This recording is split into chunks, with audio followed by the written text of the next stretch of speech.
श्री शनि स्तोत्र।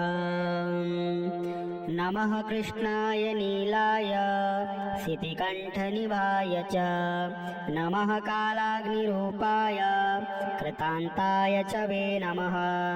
नमो निर्मांसदेहाय दीर्घश्मश्रुजटाय च नमो विशालनेत्राय शुष्कोदरभयाकृते नमः पुष्कलगात्राय स्थूलरोमणेथवे नमः। नमो दीर्घाय शुष्काय कालदृष्टे नमोऽस्तुते। नमस्ते कोटराक्षाय दुर्निरीक्षाय वे नमः। नमो घोराय रौद्राय भीषणाय कपालिने नमस्ते सर्वभक्षाय बलिमुख नमोऽस्तुते। सूर्यपुत्र नमस्तेस्तु भास्करे भयदाय च अधोदृष्टे नमस्तेस्तु संवरतग नमोऽस्तुते। नमो मन्दगते तुभ्यं निस्त्रिषाय नमोऽस्तुते। तपसादग्धदेहाय नित्यं योगरताय च नमो नित्यं सुदाताय अतृप्ताय च वे नमः। ज्ञानचक्षुर्नमस्तेस्तु कश्यपात्मजसूनवे तुष्टो ददासि वे राज्यं हृष्टो हरसि तत्क्षणात्। देवासुरमनुष्याश्च सिद्धविद्याधरोरगाः त्वया विलोकिताः सर्वे नाशं यान्ति समूलतः। प्रसाद कुरु मे सौरे वारदो भव भास्करे। एवं स्तुतस्तदा सौरिर्ग्रहराजो महाबल। प्रसन्नो यदि मे सौरे वरं देहि ममेप्सितम्। अद्य प्रभृतिभिङ्गाक्ष पीडा देया न कस्यचित्। श्रीशनिकवचम्। नीलाम्बरो नीलवपुः किरीटी गृधस्ति तत्रासकरो धनुष्मान्। चतुर्भुजा सूर्यसुतः प्रसन्ना सदा मम स्याद्वरदः प्रशान्तः। शृणुष्व मृषया सर्वे शनिपीडाहरं महत्। कवचं शनिराजस्य सौरेरीदममुत्तमम्। कवचं देवतावासं वज्रपञ्जरसंज्ञकम्। शनैश्चरप्रीतिकरं सर्वसौभाग्यदायकम्। श्रीशनैश्चरः पातु भालं मे सूर्यनन्दनः। नेत्रे छायात्मकः पातु कर्णो यमानुजः। नासां वैवस्वतः पातु मुखं मे भास्करः सदा। शृङ्गकण्ठश्च मे कण्ठ भुजौ पातु महाभुजः। स्कन्धौ पातु शनिश्चैव करौ पातु शुभप्रदः। वक्षः पातु यमं भ्राता कुक्षिं पात्वस्थितस्तथा। नाभिं ग्रहपतिं पातु मन्दः पातु कटिं तथा। उरुममान्तकः पातु यमो जानुयुगं तथा। पदौ मन्दगतिं पातु सर्वाङ्ग पातु पिप्पलः। अङ्गोपाङ्गानि सर्वाणि रक्षेन्मे सूर्यनन्दनः। इत्येतत् कवचं दिव्यं पठेत् सूर्यसुतस्य यः। न तस्य जायते पीडा प्रीतो भवन्ति सूर्यजः। व्ययजन्मद्वितीयस्थो मृत्युस्थानगतोऽपि वा कलत्रस्थो गतो वापि सुप्रीतस्तु सदा शनिः। अष्टमस्ते सूर्यसुते व्यये जन्मद्वितीयगे। कवचं पठते नित्यं न पीडा जायते क्वचित्। इत्येतत् कवचं दिव्यं सौरेयन्निमित्तं पुरा। जन्मलग्न स्थितान् दोषान् सर्वान् नाशयते प्रभुः। ॐ श्री शनैश्चराय नमः। ॐ शान्ताय नमः। ॐ सर्वाभीष्टप्रदायिने नमः। ॐ शरण्याय नमः। ॐ वरेण्याय नमः। ॐ सर्वेशाय नमः। ॐ सौम्याय नमः। ॐ सुरवन्द्याय नमः। ॐ सुरलोकविहारिणे नमः। ॐ सुखासनोपविष्टाय नमः। ॐ सुन्दराय नमः। ॐ घनाय नमः। ॐ घनरूपाय नमः। ॐ घनाभरणधारिणे नमः। ॐ घनसार विलेपाय नमः ॐ खद्योताय नमः ॐ मंदाय नमः ॐ मंदचेष्टाय नमः ॐ महनीय गुणात्मने नमः ॐ मृत्यपावनपदाय नमः ॐ महेशाय नमः ॐ छायापुत्राय नमः ॐ सर्वाय नमः ॐ सत्तुणीरधारिणे नमः ॐ चर स्थिर स्वभावाय नमः ॐ अचञ्चलाय नमः ॐ नीलवर्णाय नमः ॐ नित्याय नमः ॐ नीलाञ्जननिभाय नमः ॐ नीलाम्बरविभूषणाय नमः ॐ निश्चलाय नमः ॐ वेद्याय नमः ॐ विधिरूपाय नमः ॐ विरोधाधारभूमये नमः ॐ भेदास्वपदस्वभावाय नमः ॐ वज्रदेहाय नमः ॐ वैराग्यदाय नमः ॐ वीराय नमः ॐ वीतरोगभयाय नमः ॐ विपत्परम्परेशाय नमः ॐ विश्ववन्द्याय नमः ॐ ग्रन्थवाहाय नमः ॐ गूढाय नमः ॐ कूर्वाङ्गाय नमः ॐ कुरूपिणे नमः ॐ कुत्सिताय नमः ॐ गुणाढ्याय नमः ॐ गोचराय नमः ॐ अविद्यामूलनाशाय नमः ॐ विद्यास्वरूपिणे नमः ॐ आयुष्यकारणाय नमः ॐ आपदुत्थरत्रे नमः ॐ विश्वभक्त्याय नमः ॐ वशिने नमः ॐ विविधागमवेदिने नमः ॐ विधिस्तुत्याय नमः ॐ वन्द्याय नमः ॐ विरूपाक्षाय नमः ॐ वरिष्ठाय नमः ॐ गरिष्ठाय नमः ॐ वज्राङ्कुशधराय नमः ॐ वरदाभयहस्ताय नमः ॐ वामनाय नमः ॐ ज्येष्ठापत्नी समेताय नमः ॐ श्रेष्ठाय नमः ॐ मितभासृणे नमः ॐ कष्टोघनाशकर्त्रे नमः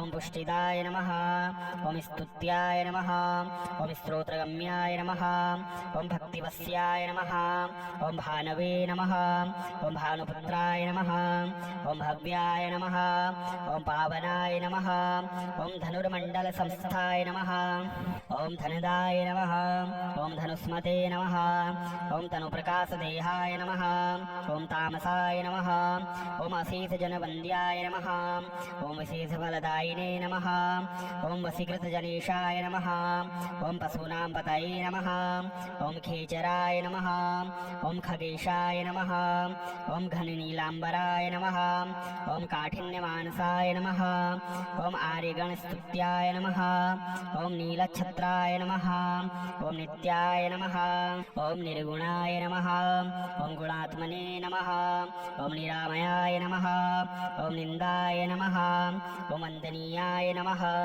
ॐ धीराय नमः ॐ दिव्यदेहाय नमः ॐ दीनातिर्हरणाय नमः ॐ दैन्यनाशकराय नमः ॐ आर्यजनगण्याय नमः ॐ क्रूराय नमः ॐ क्रूरचेष्टाय नमः ॐ कामक्रोधकराय नमः ॐ कलत्रपुत्रशत्रुत्वकारणाय नमः ॐ परिपोषितभक्ताय नमः ॐ परभीतिहराय नमः ॐ भक्तसङ्घमनोभीष्टफलदाय नमः। श्रीशनिस्तोत्र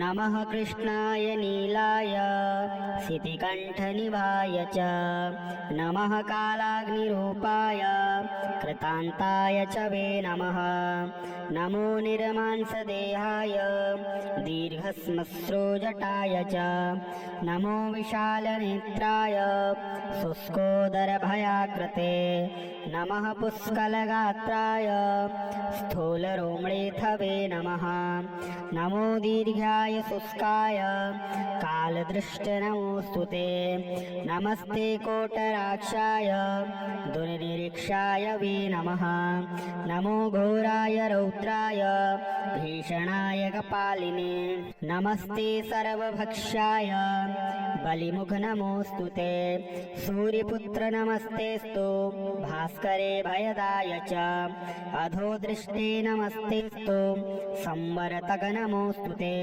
नमो मन्दगते तुभ्यं निस्त्रिषाय नमोऽस्तु ते तपसादग्धदेहाय नित्यं योगरताय च नमो नित्यं सुदातार्य अतृप्ताय च वे नमः ज्ञानचक्षुर्नमस्तेस्तु कश्यपात्मजसूनवे तुष्टो ददासि वे राज्यं हृष्टो हरसि तत्क्षणात् देवासुरमनुष्याश्च सिद्धविद्याधरोरगाः त्वया विलोकिताः सर्वे नाशं यान्ति समूलतः प्रसाद कुरु मे सौरे वारदो भव भास्करे एवं स्तुतस्तदा सौरिर्ग्रहराजो महाबल प्रसन्नो यदि मे सौरे वरं देहि ममेप्सितम् अद्य प्रभृतिभिङ्गाक्ष पीडा देया न कस्यचित् श्रीशनिकवचम् नीलाम्बरो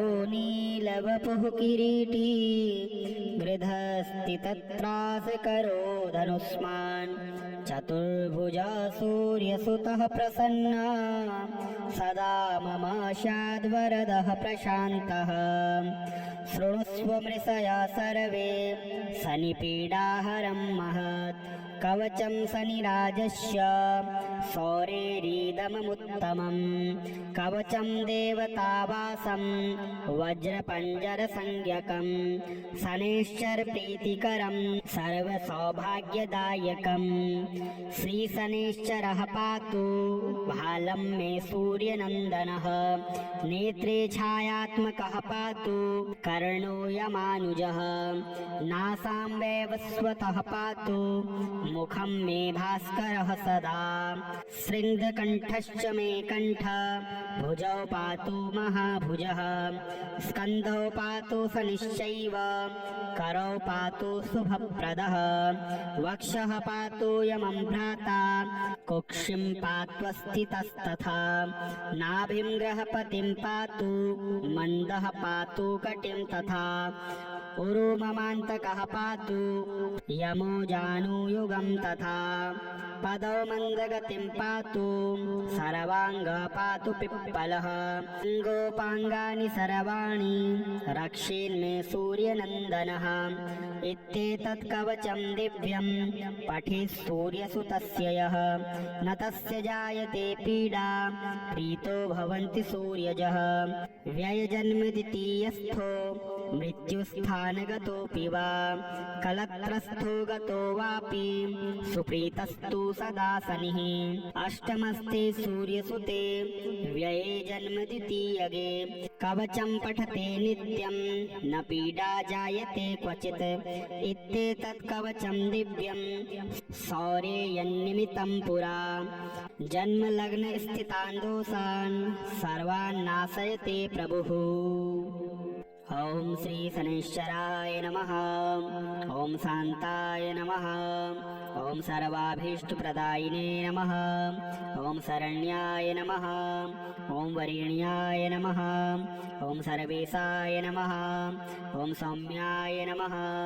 ॐ सुरवन्द्याय नमः। ॐ सुरलोकविहारिणे नमः। ॐ सुखासनोपविष्टाय नमः। ॐ सुन्दराय नमः। ॐ घनाय नमः। ॐ घनरूपाय नमः। ॐ घनाभरणधारिणे नमः। ॐ घनसारविलेपाय नमः। ॐ खद्योताय नमः। ॐ मन्दाय नमः। ॐ मन्दचेष्टाय नमः। ॐ महनीयगुणात्मने नमः। ॐ नृत्यपावनपदाय नमः। ॐ महेशाय नमः। ॐ छायापुत्राय नमः। ॐ सर्वाय नमः। ॐ सत्तुणीरधारिणे नमः। ॐ चरस्थिरस्वभावाय नमः। ॐ अचञ्चलाय नमः। ॐ नीलवर्णाय नमः। ॐ नित्याय नमः। ॐ नीलाञ्जननिभाय नमः। ॐ नीलाम्बरविभूषणाय नमः। ॐ निश्चलाय नमः। ॐ वेद्याय नमः। ॐ विधिरूपाय नमः। ॐ विरोधाधारभूमये नमः। ॐ भेदास्वपदस्वभावाय नमः। ॐ वज्रदेहाय नमः। ॐ वैराग्यदाय नमः। ॐ वीराय नमः। ॐ वीतरोगभयाय नमः। ॐ पत्परम्परेशाय नमः। ॐ विश्ववन्द्याय नमः। ॐ ग्रन्थवाहाय नमः। ॐ गूढाय नमः। ॐ कूर्वाङ्गाय नमः। ॐ कुरूपिणे नमः। ॐ कुत्सिताय नमः। ॐ गुणाढ्याय नमः। ॐ गोचराय नमः। ॐ अविद्यामूलनाशाय नमः। ॐ विद्यास्वरूपिणे नमः। ॐ आयुष्यकारणाय नमः। ॐ आपदुत्थरत्रे नमः। ॐ विष्णुभक्त्याय नमः। ॐ वशिने नमः। ॐ विविधागमवेदिने नमः। ॐ विधिस्तुत्याय नमः। ॐ वन्द्याय नमः। ॐ विरूपाक्षाय नमः। ॐ वरिष्ठाय नमः। ॐ गरिष्ठाय नमः। ॐ वज्राङ्कुशधराय नमः। ॐ वरदाभयहस्ताय नमः। ॐ वामनाय नमः। ॐ ज्येष्ठापत्नी समेताय नमः। ॐ श्रेष्ठाय नमः। ॐ मितभासृणे नमः। ॐ कष्टोघनाशकर्त्रे नमः। ॐ पुष्टिदाय नमः। ॐ स्तुत्याय नमः। ॐ स्तोत्रगम्याय नमः। ॐ भक्तिवस्याय नमः। ॐ भानवे नमः। ॐ भानुपुत्राय नमः। ॐ भव्याय नमः। ॐ पावनाय नमः। ॐ धनुर्मण्डलसंस्थाय नमः। ॐ धनदाय नमः। ॐ धनुस्मते नमः। ॐ तनुप्रकाशदेहाय नमः। ॐ तामसाय नमः। ॐ अशेषजनवन्द्याय नमः। ॐ विशेषफलदायिने नमः। ॐ वशीकृतजनेशाय नमः। ॐ पशूनां पतये नमः। ॐ खेचराय नमः। ॐ खगेशाय नमः। ॐ घननीलाम्बराय नमः। ॐ काठिन्यमानसाय नमः। ॐ आर्यगणस्तुत्याय नमः। ॐ नीलच्छत्राय नमः। ॐ नित्याय नमः। ॐ निर्गुणाय नमः। ॐ गुणात्मने नमः। ॐ निरामयाय नमः। ॐ निन्दाय नमः। ॐ वन्दनीयाय नमः। ॐ धीराय नमः। ॐ दिव्यदेहाय नमः। ॐ दीनातिर्हरणाय नमः। ॐ दैन्यनाशकराय नमः। ॐ आर्यजनगण्याय नमः। ॐ क्रूराय नमः। ॐ क्रूरचेष्टाय नमः। ॐ कामक्रोधकराय नमः। ॐ कलत्रपुत्रशत्रुत्वकारणाय नमः। ॐ परिपोषितभक्ताय नमः। ॐ परभीतिहराय नमः। ॐ भक्तसङ्घमनोभीष्टफलदाय नमः। श्रीशनिस्तोत्र। नमः कृष्णाय नीलाय शितिकण्ठनिभाय च। नमः कालाग्निरूपाय कृतान्ताय च वे नमः। नमो निर्मांसदेहाय दीर्घश्मश्रुजटाय च। नमो विशालनेत्राय शुष्कोदरभयाकृते। नमः पुष्कलगात्राय स्थूलरोमणेथवे नमः। नमो दीर्घाय शुष्काय कालदृष्टनमोऽस्तु ते। नमस्ते कोटराक्षाय दुर्निरीक्षाय वे नमः। नमो घोराय रौद्राय भीषणाय कपालिने। नमस्ते सर्वभक्षाय बलिमुखनमोऽस्तु ते। सूर्यपुत्र नमस्तेस्तु भास्करे भयदाय च। अधोदृष्टे नमस्तेस्तु संवरतगनमोऽस्तु ते। नमो मन्दगते तुभ्यं निस्त्रिषाय नमोऽस्तु ते। तपसादग्धदेहाय नित्यं योगरताय च। नमो नित्यं सुदातार्य अतृप्ताय च वे नमः। ज्ञानचक्षुर्नमस्तेस्तु कश्यपात्मजसूनवे। तुष्टो ददासि वे राज्यं हृष्टो हरसि तत्क्षणात्। देवासुरमनुष्याश्च सिद्धविद्याधरोरगाः त्वया विलोकिताः सर्वे नाशं यान्ति समूलतः। प्रसाद कुरु मे सौरे वारदो भव भास्करे। एवं स्तुतस्तदा सौरिर्ग्रहराजो महाबल। प्रसन्नो यदि मे सौरे वरं देहि ममेप्सितम्। अद्य प्रभृतिभिङ्गाक्ष पीडा देया न कस्यचित्। श्रीशनिकवचम्। नीलाम्बरो नीलवपुः किरीटी त्रिधस्ति तत्रासकरो धनुष्मान् चतुर्भुजा सूर्यसुतः प्रसन्ना सदा मम स्याद्वरदः प्रशान्तः शृणुष्व मृषया सर्वे शनिपीडाहरं महत् कवचं शनिराजस्य शौरेरीदममुत्तमं कवचं देवतावासं वज्रपञ्जरसंज्ञकं शनैश्चरप्रीतिकरं सर्वसौभाग्यदायकं श्रीशनैश्चरः पातु भालं मे सूर्यनन्दनः नेत्रे छायात्मकः पातु कर्णो यमानुजः नासां वैवस्वतः पातु मुखं मे भास्करः सदा शृङ्गकण्ठश्च मे कण्ठ भुजौ पातु महाभुजः स्कन्धौ पातु शनिश्चैव करौ पातु शुभप्रदः वक्षः पातु यमं भ्राता कुक्षिं पात्वस्थितस्तथा नाभिं ग्रहपतिं पातु मन्दः पातु कटिं तथा उरुममान्तकः पातु यमो जानुयुगं तथा पदौ मन्दगतिं पातु सर्वाङ्ग पातु पिप्पलः अङ्गोपाङ्गानि सर्वाणि रक्षेन्मे सूर्यनन्दनः इत्येतत् कवचं दिव्यं पठेत् सूर्यसुतस्य यः न तस्य जायते पीडा प्रीतो भवन्ति सूर्यजः व्ययजन्मद्वितीयस्थो मृत्युस्थानगतोऽपि वा कलत्रस्थो गतो वापि सुप्रीतस्तु सदा शनिः अष्टमस्ते सूर्यसुते व्यये जन्म द्वितीयगे कवचं पठते नित्यं न पीडा जायते क्वचित् इत्येतत् कवचं दिव्यं शौर्येयन्निमित्तं पुरा जन्मलग्न स्थितान् दोषान् सर्वान् नाशयते प्रभुः। ॐ श्री शनैश्चराय नमः। ॐ शान्ताय नमः। ॐ सर्वाभीष्टप्रदायिने नमः। ॐ शरण्याय नमः। ॐ वरेण्याय नमः। ॐ सर्वेशाय नमः। ॐ सौम्याय नमः। ॐ सुरवन्द्याय नमः। ॐ सुरलोकविहारिणे नमः। ॐ सुखासनोपविष्टाय नमः। ॐ सुन्दराय नमः। ॐ घनाय नमः। ॐ घनरूपाय नमः। ॐ घनाभरणधारिणे नमः। ॐ घनसारविलेपाय नमः। ॐ खद्योताय नमः। ॐ मन्दाय नमः। ॐ मन्दचेष्टाय नमः। ॐ महनीयगुणात्मने नमः। ॐ मृत्यपावनपदाय नमः। ॐ महेशाय नमः। ॐ छायापुत्राय नमः। ॐ सर्वाय नमः। ॐ सत्तुणीरधारिणे नमः। ॐ चरस्थिरस्वभावाय नमः। ॐ अचञ्चलाय नमः। ॐ नीलवर्णाय नमः। ॐ नित्याय नमः। ॐ नीलाञ्जननिभाय नमः। ॐ नीलाम्बरविभूषणाय नमः। ॐ निश्चलाय नमः। ॐ वेद्याय नमः। ॐ विधिरूपाय नमः।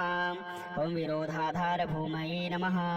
ॐ भेदास्वपदस्वभावाय नमः। ॐ वज्रदेहाय नमः। ॐ वैराग्यदाय नमः। ॐ वीराय नमः। ॐ वीतरोगभयाय नमः।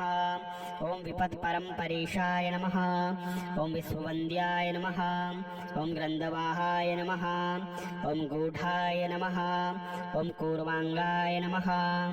ॐ कुरूपिणे नमः। ॐ कुत्सिताय नमः। ॐ गुणाढ्याय नमः। ॐ गोचराय नमः।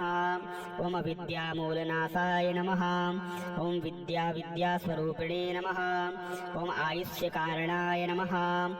ॐ आपदुत्थरत्रे नमः। ॐ विष्णुभक्त्याय नमः। ॐ वशिने नमः। ॐ विविधागमवेदिने नमः। ॐ विधिस्तुत्याय नमः। ॐ वन्द्याय नमः। ॐ विरूपाक्षाय नमः। ॐ वरिष्ठाय नमः। ॐ गरिष्ठाय नमः। ॐ वज्राङ्कुशधराय नमः। ॐ वरदाभयहस्ताय नमः। ॐ वामनाय नमः। ॐ ज्येष्ठापत्नी समेताय नमः। ॐ श्रेष्ठाय नमः। ॐ मितभासृणे नमः। ॐ कष्टोघनाशकर्त्रे नमः। ॐ पुष्टिदाय नमः। ॐ स्तुत्याय नमः। ॐ स्तोत्रगम्याय नमः। ॐ भक्तिवस्याय नमः। ओम भानवे नमः ओम भानुपुत्राय नमः ओम भव्याय नमः ओम पावनाय नमः ओम धनुर्मंडल संस्थाय नमः ओम धनदाय नमः ओम धनुस्मते नमः ओम तनुप्रकाशदेहाय नमः ओम तामसाय नमः ओम अशेषजनवन्द्याय नमः ओम विशेषफलदायिने नमः ओम वशीकृतजनेशाय नमः ओम पशूनां पतये नमः ओम खेचराय नमः ओम खगेशाय नमः ओम घननीलांबराय नमः ओम काठिन्यमानसाय नमः ओम आर्यगणस्तुत्याय नमः ओम नीलच्छत्राय नमः ओम नित्याय नमः ओम निर्गुणाय नमः ओम गुणात्मने नमः ओम निरामयाय नमः ओम निंदाय नमः ओम वंदनीयाय नमः ओम धीराय नमः ओम दिव्यदेहाय नमः ओम दीनातिर्हरणाय नमः ओम दैन्यनाशकराय नमः ओम आर्यजनगण्याय नमः ओम क्रूराय नमः ओम क्रूरचेष्टाय नमः ओम कामक्रोधकराय नमः ओम कलत्रपुत्रशत्रुत्वकारणाय नमः ओम परिपोषितभक्ताय नमः ओम परभीतिहराय नमः ओम भक्तसङ्घमनोभीष्टफलदाय नमः।